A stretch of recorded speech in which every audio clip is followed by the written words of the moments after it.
Hello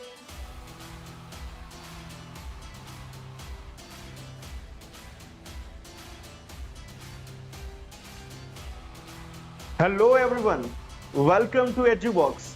मैं पृथ्वीराज सिंह गोहिल आपका हार्दिक स्वागत करता हूं daily dose of PYQs में। चलिए शुरू करते हैं आज के पीवाई क्यूज का dose. First of all we are having the first question is sine x plus sine square x is given as 1। तो बच्चों हमारे पास यहां पे जो चीज है वो एक इक्वेशन है। डोंट वरी, हमें उसको सॉल्व नहीं करना है, हमें एक्स की वैल्यू वर्कआउट नहीं करनी। इस इक्वेशन को ऐसे यूटिलाइज करना है कि हम इस एक्सप्रेशन की वैल्यू दे पाए। तो इस एक्सप्रेशन को रिड्यूस करना है हमको, और उसको रिड्यूस करने के लिए जो हमें इक्वेशन गिवन है उसका हमें यूज करना है। तो पहले तो हम देख लेते हैं कि जो इक्वेशन गिवन है वो क्या कहना चाहता है बच्चों। तो जो इक्वेशन है that is sine x is equals to 1 minus sine square x. Sine square x को ट्रांसपोज कर देते हैं। तो यहां से सबसे पहले तो पता चल रहा है कि साइन एक्स की जो वैल्यू है वो हो जानी है कॉस स्क्वायर एक्स के इक्वल। तो सबसे पहले तो बहुत ही अहम इंफॉर्मेशन मिल चुकी है कि जो साइन एक्स है वो कॉस स्क्वायर एक्स के इक्वल है। अगर हम दोनों साइड पे, क्योंकि जैसा कि हम देख पा रहे हैं हमारे क्वेश्चन में कॉस है टेन है कॉस है टेन है, तो अगर मैं दोनों साइड पे यहां पे इक्वेशन 1 में दोनों साइड पे डिवीजन कर रहा हूं cos x से, तो मुझे मिल जाना है क्या, that tan x equals to cos x। तो बच्चों जो इक्वेशन हमको गिवन था वो हमें दो अलग अलग इंफॉर्मेशन प्रोवाइड कर रहा है, और उसके यूज पे देखिएगा हम हमारे इस गिवन लंबे एक्सप्रेशन को किस तरीके से हम छोटे हिस्सों में बांट देते हैं। तो बच्चों सबसे पहले तो जो पहला वाला ब्रैकेट है वहां पे cos की 12 पावर एंड tan की 12 पावर। अब जो tan है वही तो cos है, तो क्यों ना मैं इसको 2 टाइम्स ऑफ cos की 12 पावर लिख लिया जाए। चलिए 3 times of cos raise to 10x, 3 times of tan raise to 10x। So क्या मैं 3 टाइम्स 10 रेज टू 10x को again 3 times cos raise to 10x बोल दूं, तो ये 3 that is going to be 6, 2 times 3 that is 6 times cos raise to 10x। उसी तरीके से cos raise to 8x and tan raise to 8x की भी वैल्यू क्या हो जानी है, सेम हो जानी है इक्वेशन नंबर 2 से, क्योंकि दोनों सेम है। तो twice of cos raise to 8x का thrice that is 6 times cos raise to 8x। उसी तरीके से बच्चों ये जो लास्ट ब्रैकेट दिख रहा है आपको cos की 6 पावर और tan की 6 पावर, वो भी हमारे लिए क्या बन जाना है, 2 टाइम्स ऑफ cos की 6 पावर। तो ये जो सेकेंड इक्वेशन का जो भी यूज हो सकता था वो हमने कर लिया। अब हमारे पास जो फर्स्ट इक्वेशन है that is sine x is equals to cos x, cos square x. तो जहां जहां मुझे cos की पावर दिख रही है, cos की 2 पावर पे वो बन रहा है साइन x, तो cos की 4 पावर पे बनेगा साइन स्क्वायर एक्स, cos की 6 पावर पे बनेगा वो साइन क्यूब एक्स। तो क्यों ना cos की पावर का हाफ कर दिया जाए, वही मेरा साइन एक्स हो जाना है। तो यहां पे 2 टाइम्स ऑफ, चलिए हम आपको सिंप्लीफाई करके बताते हैं कि ये जो है cos स्क्वायर एक्स की कितनी पावर है, 6 पावर है। यहां पे आप देख सकते हैं कि cos स्क्वायर एक्स की कितनी पावर है, 5। इसी तरीके से 6 टाइम्स cos स्क्वायर एक्स की पावर है 4, एंड यहां पे आपका हो जाना है 2 times of cos square x का क्यूब। अब जहां जहां cos स्क्वायर एक्स दिख रहा है इक्वेशन 1 के मुताबिक मैं वहां क्या रखने वाला हूं बच्चों, साइन एक्स। तो आप देख सकते हैं अब आपका इक्वेशन क्या बन चुका है, साइन एक्स की 6 पावर, 6 टाइम्स साइन एक्स की 5 पावर, 6 टाइम्स साइन एक्स की 4 power and 2 times sine x की 3 पावर। ओके। अब बच्चों मुझे हर टर्म के अंदर क्या कॉमन दिख रहा है कि 2 times of sine cube x. तो अगर मैं उसको कॉमन निकाल लेता हूं 2 times of sine cube x को, तो अब हमारे पास क्या बच जा रहा है, तो फर्स्ट टर्म में क्या बच रहा है, sine cube x. Second term में क्या बच रहा है, तो कि सर 6 का एक फैक्टर हमने ले लिया 2, that is going to be अब 3 बचेगा, और साइन की 5 पावर थी, 3 पावर निकाल ली है तो अब बचेगी 2 पावर। इसी तरीके से यहां पे हो जाना है 3 sine x, and the last term वहां पे कुछ भी नहीं छोड़ा है तो वहां पे रह जाना है क्या बेटा, 1। अब बच्चों आई होप कि आपको a प्लस बी का होल क्यूब का फॉर्मूला क्लियर होगा। a cube plus b cube, a plus b to the whole cube is going to be a cube plus b cube plus 3ab square plus 3ba square. तो इसी formula को अगर आप compare कर रहे हैं हमारे गिवन क्वेश्चन के साथ, तो आप देख पा रहे हैं कि ये जो टर्म है it is nothing but sign x plus 1 का होल क्यूब है।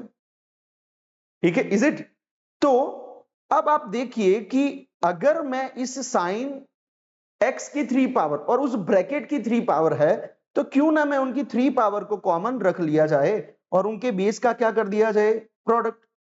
बच्चों ये हमारे बेसिक से एक्सपोनेंट्स के रूल थे, साइन एक्स प्लस 1। अब साइन एक्स को जैसे ही मैं अंदर भेज रहा हूं, आप देखेंगे कि आपका जो क्वेश्चन है वो यहां पे खत्म हो जाएगा, क्योंकि अब आपको जो दिख रहा है उसकी वैल्यू आप जानते हैं, sign square x plus sine x, जो कि कितना है 1। तो बच्चों यहाँ पे 2 इंटू 1 का होल क्यूब, और आपका फाइनल आंसर हो जाना है क्या बच्चा, 2, ऑप्शन नंबर सी। तो ऑप्शन इज सी, और अगर आप इसको सेलेक्ट कर लेते हैं आपका क्वेश्चन सही हो जा रहा है, और 4 मार्क्स की अहमियत आप जानते ही हो कितनी होती है, ठीक है ना। चलिए आगे बढ़ते हैं सेकंड क्वेश्चन की ओर। तो बच्चों यहां पे जो हमारे पास क्वेश्चन है, let the range of the function, एक फंक्शन दिया गया है और उसकी रेंज हमें बोला गया है कि alpha comma beta, close interval alpha two beta. तो हमें अल्फा और बीटा की वैल्यू वर्कआउट करके उसका डिस्टेंस फाइंड आउट करना है गिवन लाइन से। तो मतलब पहले तो मुझे पॉइंट का लाइन से डिस्टेंस कैसे ढूंढा जाता है उसका फॉर्मूला पता होना चाहिए, फिर ऐसे फंक्शन की रेंज कैसे ढूंढते हैं वो पता होना चाहिए, एट द सेम टाइम इसमें जो ट्रिग्नोमेट्री यूज होने वाली वो भी हमें पता होना चाहिए। ठीक है बच्चों, तो पहले तो लेट मी टेल यू कि जो यहां पे तुम चीज देख रहे हो कि यहां पे जो आपके पास ये चीज है cos x, cos of pi by 3 minus x, cos of pi by 3 plus x, sin 3x and sin 6x. So I think so there will be, yes, typewriter ने कुछ मिस्टेक किया है, यहां पे आएगा cos 6x, क्योंकि हम आपको क्वेश्चन करवाने से पहले क्वेश्चन को सॉल्व करते हैं तो हमें आइडिया होता है। तो यहाँ पे लगता है उन्होंने जो हमने क्वेश्चन दिया था वहां पे कुछ गड़बड़ी की है, यहाँ पे होना चाहिए cos 6x। ओके, तो इस फंक्शन में बचा यहाँ पे हम एक चीज देख पा रहे हैं, यहाँ पे हम एक चीज देख पा रहे हैं, हम इसको करेक्ट कर लेते हैं 10 सेकेंड।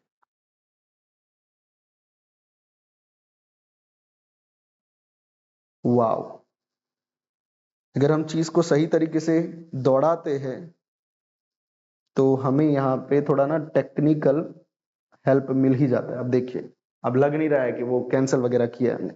ठीक है, तो बच्चों यहाँ पे ना एक प्रूफ जो हम आपको कभी हमारे किसी और लेक्चर के दरमियान बताएंगे, बट अभी हम आपको फिलहाल फॉर्मूला बता रहे हैं कि cos x into cos of pi by 3 minus x into cos of pi by 3 plus x का वैल्यू कितना होता है। तो बच्चों उसकी वैल्यू होती है 1/4 cos of 3 times of x। तो ये फॉर्मूला आपको पता होना चाहिए, ये आपके शॉर्ट नोट्स में होना चाहिए एड ऑन। उसी तरीके से साइन के लिए भी फॉर्मूला है, तो वो भी हम डिस्कस करेंगे।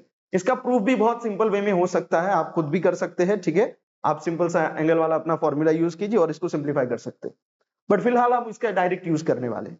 तो हमारे पास अब जो फंक्शन बचा है, अगर हम उसको सही से लिखे तो वो हो जाना है 6 प्लस 16, और ये जो पूरा 3 टर्म जो थे प्रोडक्ट के फॉर्म में, अब वो बन चुके हैं 1/4 times cos of 3x। Clear? Okay, उसके अलावा हमारे पास क्या है, हमारे पास है sign 3x and cos 6x। चलिए बच्चों आगे बढ़ते हैं। तो f ऑफ x क्या हो जाना है 6 प्लस, क्या हम 4 से 16 को सिंप्लीफाई करके 4 बना देते हैं। अब हमारे पास क्या बचा, sign 3x, cos 3x and cos 6x। अब बच्चों आप sin 3x और cos 3x को देख के क्या सोच रहे हैं कि it is going to be sin 6x, तो उसके लिए हमें थोड़ा 2 का सेटलमेंट लगा लेना है। तो कुछ इस तरीके से 2 times of 2 sin 3x cos 3x in the bracket cos of 6x। तो आप देख सकते हैं अब आपका क्वेश्चन क्या हो चुका है, 2 टाइम्स। अब ये जो ब्रैकेट है बच्चों वो हमारा क्या बन जाना है, साइन 6x। अब आप ही देख सकते हैं कि अगर इधर साइन 6x होता तो जो हमारा डिजायर आंसर था वो नहीं आने वाला था, बिकॉज क्वेश्चन हम पहले सॉल्व कर चुके हैं, इसलिए हमें आइडिया है। ठीक है, तो f of x is equals to 6 plus, अब आप इस फॉर्मूला को अगर यूज करते हैं तो अगेन 2sc, यहां पे फिर से हमारा साइन जो है वो डबल हो जाना है एंगल को लेके, दैट इज 12x। अब बच्चों इस फंक्शन की रेंज वर्कआउट करना ना बहुत इजी हो चुका है। अब आप यहां पे देख पा रहे हैं कि साइन 12x, अब सर जी एंगल कुछ भी हो, यहां पे हमें एंगल के बारे में तो बताया गया है कि कोई भी एंगल डालो तो जो भी उसके डोमेन में पड़ता होगा वो पड़ेगा, लेकिन उसकी जो रेंज है, मतलब कि जो साइन 12x है, साइन के अंदर एंगल क्या डाल रहे हैं हम, सारा जो भी पॉसिबल है उसके डोमेन में वो, तो उसकी पॉसिबल मैक्सिमम रेंज क्या थी सर, -1 से 1। उसका टोटल रेंज क्या है, -1 से 1। अगर मैं उसमें 6 एड ऑन करता हूं तो बच्चों जो उसकी लोअर लिमिट थी -1, उसमें 6 एड ऑन करेंगे तो वो बन जाना है 5, और जो अपर लिमिट थी 1, उसमें 6 एड ऑन करेंगे तो वो बन जाएगा 7। तो अब जो आपकी रेंज है फंक्शन की वो है 5 to 7, जिसे क्वेश्चन में मेंशन किया गया था एज अल्फा टू बीटा। बच्चों क्या, अल्फा टू बीटा। तो फाइनली वो we get the value of alpha as 5 and the value of beta as 7। तो यहां पे अब हमारा question, half of the question is completed. अब हमें क्या बताया जा रहा है, हमें यह बताया जा रहा है कि अब हमें इस पॉइंट का, कौन से पॉइंट का, तो कि भाई 5,7 which is our point alpha comma beta का डिस्टेंस निकालना है। कहां से, लाइन से। तो बच्चों आपको एक फॉर्मूला याद होना चाहिए जो कि आप क्लास 11th में स्ट्रेट लाइन में पढ़ चुके हैं, या अगर आपने नहीं पढ़ा है तो पढ़ने वाले हैं। आप क्या करोगे, लेट मी एक्सप्लेन यू। तो अगर आपके पास कोई इक्वेशन है आपकी लाइन की which is ax plus by plus c is equals to 0, तो आपका डिस्टेंस क्या हो जाएगा, तो आपका डिस्टेंस हो जाना है a इंटू, अब आपको जो भी पॉइंट है उसको आपको x और y की जगह रख देना है। तो यहां पे मान लो x1 y1 आप रख रहे हो, तो ax1 by1 plus c divided by under root A square plus B square, ये आपका फॉर्मूला हो जाना। तो यहां पे जो हमारी लाइन है, जहां पे हमारे पास 3 times of x plus 4 times of y plus 12 divided by under root a, जैसा कि आप देख सकते हैं कोफिशिएंट ऑफ x क्या है, 3, सो 3 स्क्वायर प्लस 4 स्क्वायर, और ये जो x और y की जगह हमने छोड़ी हुई है बच्चों, वहां पे हम क्या डालने वाले हैं, हमारा point, that is 5 and 7। x को रिप्लेस करेंगे x कोऑर्डिनेट से और y को रिप्लेस कर लेंगे हमारे y कोऑर्डिनेट से। तो अगर ये फॉर्मूला याद ना होता तो अच्छा खासा क्वेश्चन हमारे हाथ से चला जाता। इसलिए बोला जाता है कि मैथ्स में ना फॉर्मूला याद करना बहुत ही जरूरी होता है बच्चों। Okay, so let's move ahead. अब तो क्वेश्चन बहुत इजी बन चुका है। यहां पे हो जाना है 15, this is going to be 28 plus 12 divided by 3 का स्क्वायर 9, 4 का स्क्वायर 16, 16 और 9 25, 25 का रूट दैट इज 5।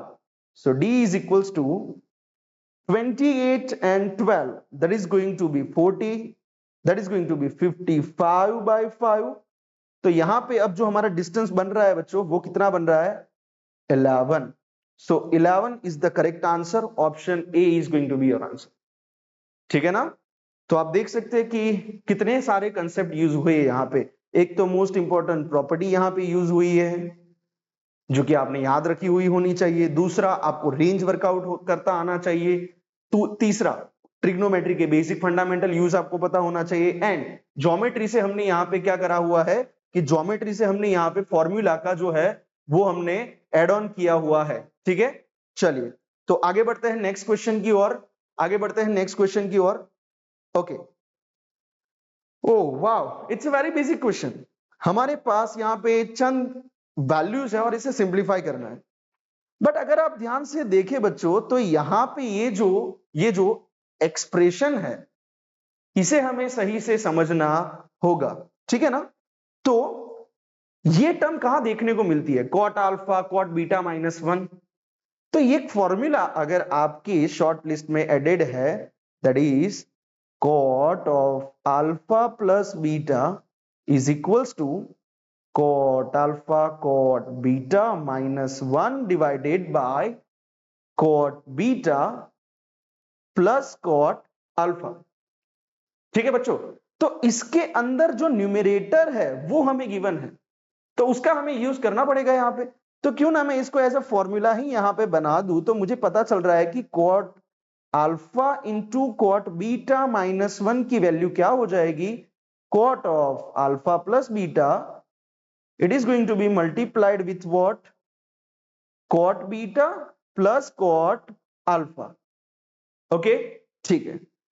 तो अगर मैं इस एक्सप्रेशन में cot 10 degree cot 70 degree minus 1 की वैल्यू वर्कआउट करना चाहता हूं, तो वो क्या बन जाएगा, cot 70 and 10 that will become 80 degree in the bracket cot 70 degree plus cot 10 degree।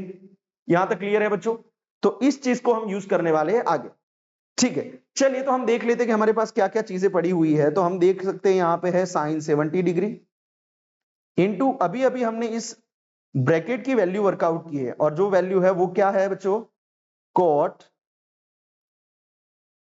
80 degree in the bracket cot 70 degree plus cot 10 degree. Okay, चलिए इसको आगे थोड़ा सा सिंप्लीफाई करते हैं। और सर ट्रिग्नोमेट्री में कुछ चीज समझ में आए ना आए, एक चीज का मन करता ही है कि क्यों जब भी टेन कॉट आए साइन कॉस में कन्वर्ट करता हूं, ठीक है ना। तो यहाँ पे cot 80 डिग्री को अभी तो ऐसा रखते हैं, लेकिन अंदर वाले ब्रैकेट में जो है हम थोड़ी सी तबाही मचा देते हैं यहाँ पे, जैसे कि it is going to be cos 70 by sine 70 plus cos 10 degree divided by sin 10 degree. ठीक है बच्चों, ओके।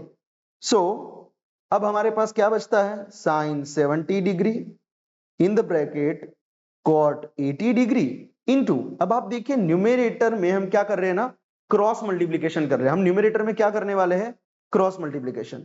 तो यहां पे ये हो जाना है cos 70 degree into sin 10 degree plus cos 10 degree into sine 70 degree. यहां तक क्लियर है? और जो डिनोमिनेटर है वो बन जाना है साइन 70 इंटू साइन 10 डिग्री। ये जो हमने वर्कआउट की थी वो एडिशनल इंफॉर्मेशन है, जो आप देख सकते हैं यहाँ पे हमने ये जो है यूज किया हुआ चीज है।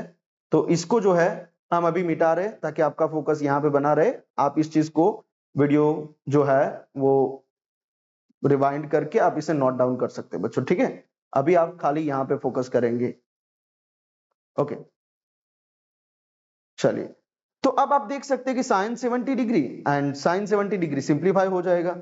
क्या बच्चों, cot 80 डिग्री उसको भी कन्वर्ट कर लेते हैं साइन और cos में, तो cos 80 degree sine 80 degree into, अब जो न्यूमरेटर में फॉर्मूला दिख रहा है cos alpha sign beta plus sine alpha cos beta, तो ये तो किसका फॉर्मूला है, साइन का, that is 70 plus 10 degree divided by sine 10 degree. हमने कौन से फॉर्मूला की बात करी, साइन अल्फा प्लस बीटा क्या हो जाता है बच्चों, साइन अच्छा इंसान है वो मिल बांट के खाता है, sine alpha cos beta plus cos alpha sign beta. तो इस फॉर्मूले का यूज करके हमने ये वैल्यू निकाली।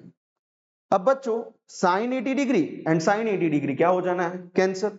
अब आप मुझे बता सकते हैं cos 80 डिग्री को क्या हम sine 90 minus 80 which is 10 degree लिख सकते हैं, और डिनोमिनेटर में भी क्या है हमारे पास, साइन 10 डिग्री।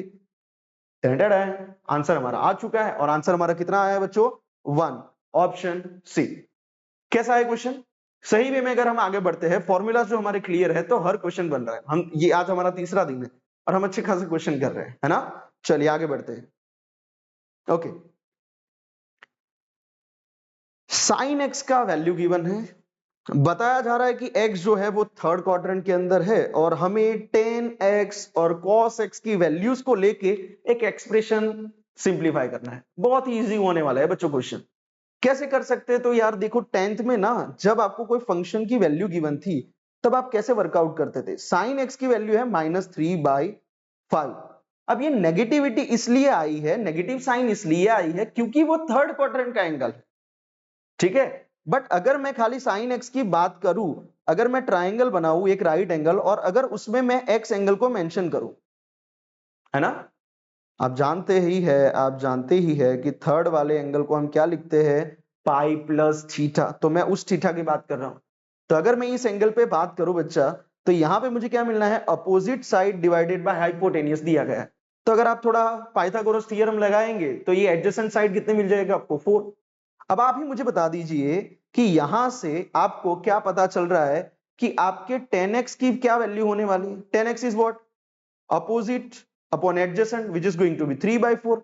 बट सर हमें यहां पे ध्यान रखना होगा कि ये थर्ड क्वाड्रेंट है और थर्ड क्वाड्रेंट में 10 कैसा होता है, पॉजिटिव होता है, इसलिए वहां पे कोई साइन का अहमियत होने वाला नहीं है, वहां पे साइन नहीं आने वाला है। बट अगर मैं बात करूं cos x की, तो cos x का आंसर हो जाने वाला है adjacent divided by hypotenuse 4/5। But sir ji third quadrant में ऑल एसटीसी, थर्ड क्वाड्रेंट में cos जो है वो कैसा है, नेगेटिव है, क्योंकि थर्ड में tan and cot he positive होते हैं। तो इसलिए cos x की वैल्यू कितनी है, -4/5। That's all, we are having all the values, so let's put these values into the given expression, which is 80 times tan square x, which is 3/4 and its square, minus cos x, which is -4/5. So finally 80, 3 का square that is 9/16 plus 4 will be there and 5 will be here. चलिए इसको और simplify करेंगे तो 80 into 9 5s are 45, 16 4s are 64, 16 5s are 80। आइला 80 तो cut हो गया, तब बचा क्या हमारे पास बच्चों, 45 प्लस 64 कितना हो जाना है sum, 109। The sum is going to be 109 और ये आपका आंसर मिल चुका है, ऑप्शन ए। कैसा रहा, इजी है, सही आ रहा है। तो इसी तरीके से पूरे at the end of the session में इतना ही कहना चाहता हूं कि बेटा जो फॉर्मूलाज है, जो तुम्हें आलस आती है रटने में, ठीक है ना, ट्रिग्नोमेट्री के जो फॉर्मूलाज है, अगर वो तुम आलस कर रहे हो रटने में, तुम एक्सक्यूज दे रहे हो कि मुझे याद नहीं रह रहे, मेरे साथ ये हो रहा है, फॉर्मूला मिक्सअप हो जा रहा है, तो बार बार लिखो उस चीज को, तब तक लिखो जब तक तुम श्योर ना हो जाओ, तब तक लिखो जब तक तुमको कोई नींद से उठा के ना पूछे, तुम्हारे सारे फॉर्मूलाज क्लियर होने चाहिए। सर ने लेक्चर में बताई हुई हर एक बात आपको याद होनी चाहिए। जब ये हो जाएगा तभी आपसे क्वेश्चन बनने लगेंगे। तो फिर से बता रहा हूं, formula is the necessary thing for this trigonometry chapter, ठीक है। फॉर्मूला हो गया आपका इंपॉर्टेंट डेरिवेटिव, कोई भी आपने डेरिवेशन निकाला है, ठीक है ना, तो वो सारी चीजें आपको याद होनी ही चाहिए। याद है तो दिन बदल जाएंगे, ठीक है ना, और नहीं है तो भी दिन बदल जाएंगे, कैसे बदलेंगे वो आप जानते हैं। So that's all for today. Last में मैं इतना ही कहना चाहूंगा कि बस मजे करिए, पढ़ते रहिए और अपने पेरेंट्स का नाम रोशन कीजिए, ठीक है ना। तो जो हम कहते आ रहे हैं वही फिर से कहेंगे कि अगर सूरज सा चमकना है तो सूरज सा जलना भी होगा, सूरज सा चमकना है तो सूरज सा जलना भी होगा। और अगर आपको पढ़ाई में आगे बढ़ना है, जी और नीट में स्कोर करना है, तो एचयू बॉक्स को फॉलो करना ही होगा, ठीक है ना। तो चलिए मिलते हैं, गुड बाय, थैंक यू।